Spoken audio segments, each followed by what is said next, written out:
Do you ever think about the end of the world? Well, for most of us, that will mean humanity's final chapter. However, this cult's members had different beliefs. Welcome back to part 2 of our cult series. And today we will talk about Heaven's Gate. Founded in 1972 by Marshall Applewhite and Bonnie Nettles, Heaven's Gate was a cult that believed that the earth was about to be recycled, destroyed, and transformed, and only those who have ascended would survive. They believe extraterrestrial beings would take them to the next level, a higher, immortal existence.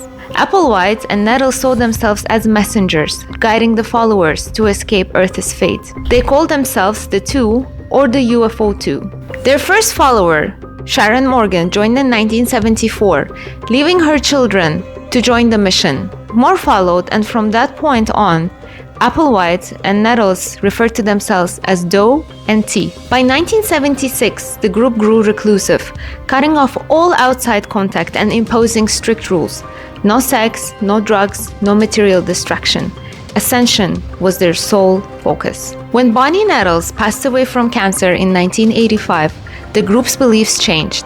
They now believe that the bodies were containers for the soul, the vessels that they will leave behind on Earth to ascend to the next level after death. The group became infamous after a mass suicide that took place in 1997, claiming the lives of 39 active members. In the March of the same year, Applewhite shot a film called Doe's Final Exit, where he claimed that the comet Hale-Bopp was the sign they were waiting for.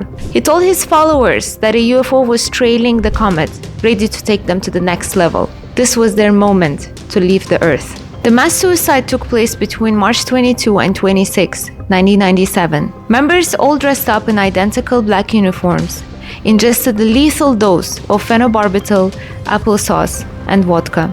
Then they covered their heads with plastic bags and lay down in beds to die, believing that they will wake up aboard a spaceship. Each body was carefully positioned, heads and torsos covered with purple cloth. This all took place in batches, and as members died, others prepared the bodies, cleaned them up with precision. For them, this wasn't just a death. For them, this was a final step to ascension. In a world filled with voices, it's important to remember, true freedom comes from self-awareness, critical thinking, and connection to the truth. Never lose sight of your own mind.